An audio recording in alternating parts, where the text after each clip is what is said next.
behind it. I found that out at the Saturday night banquet, where there were fundraising awards of all kinds, and it wasn't just your rich people with a lot of money donating, although I'm sure there was plenty of that. There was a lot of mention of different fundraisers, and I know at all of your branches you have things like silent auctions for LAF. You have things like book sales to raise money for EF. It was neat to see that on a national level and see how much money all that glommed together really is. And the third main thing that I learned was AAUW has a lot of clout. I learned exactly how things work at the professional lobbyist level, hearing Lisa Matz talk, both at our large sessions and at our workshops, and the fact that all they do is lobby. Well, Lisa, I'm sure you do lots of other things, but the fact that that's what they're paid by us to do, to keep our interests at the forefront on people's desks and on their agendas of people like Rosa DeLauro, who, if you get a chance, go on YouTube, and all you have to type in is Rosa DeLauro, and it's Lauro at the end. She is the U.S. representative from Connecticut. And it was fascinating to see the other side, hear our lobbyists talk, and then hear the representative talk and say how strongly she is influenced, how the lobbyist system really works, and how she's developed a relationship with Lisa Matz in particular. It was wonderful.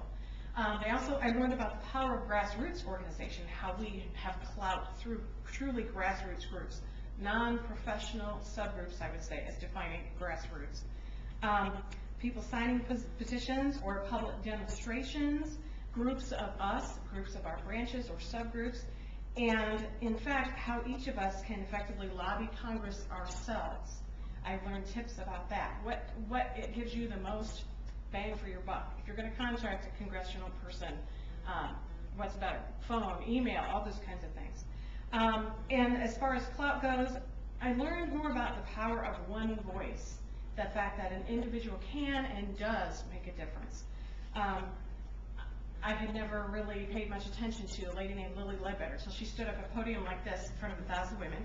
She's probably about this high, maybe shorter, little Southern grandmother, and she described her journey where she discovered that for 30 years she had been paid less than her male counterparts year after year after year. And then, of course, that affects her retirement and all the years beyond it. And she said, I'm not taking it. I'm not taking it. And how groups like AAUW pushed and helped her achieve her goal.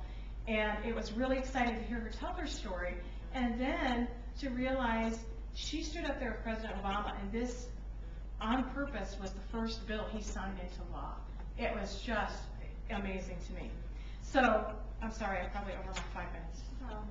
Okay, so I'm convinced, with all the things I learned, that AAUW is unique. There is nothing, no other organization like us, and that is because of our mission and how we accomplish it. What other group or lobbies national legislators with a professional and grassroots lobby force?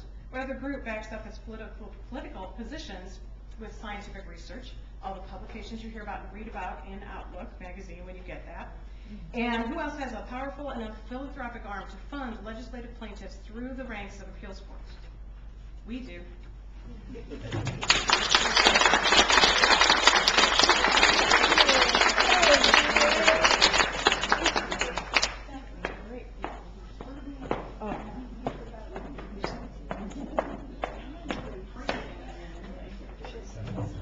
Andrea, you said it all.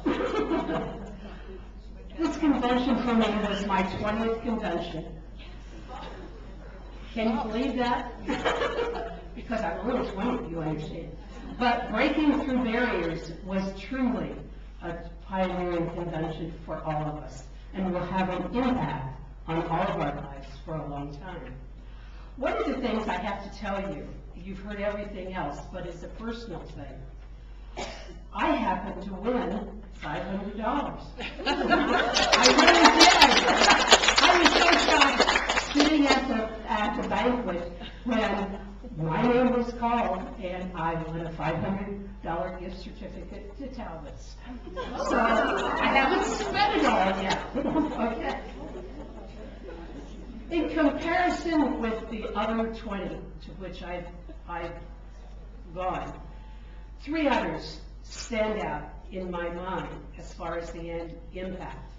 The first one was in Dallas in 1971, when convention first passed ERA and its support. Albuquerque was the second time that I know AAUW's made an impact and change in the world, because it was the first time it elected a president who was not a president of a university or a college and did not have a doctorate, and the person ran from the floor, and that was Mary Reed.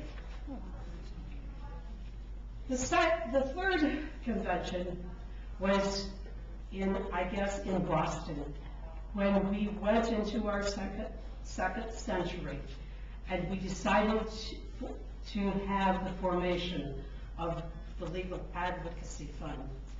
It was a pilot study, but it was approved. And to this day, as all of you know, that is one of my passions. AAUW has always been a catalyst for change.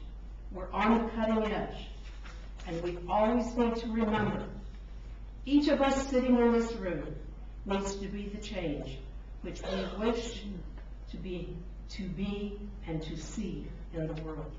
And I'll tell you what, I've always said, if I had to give up any other organization, I would always belong to AAUW.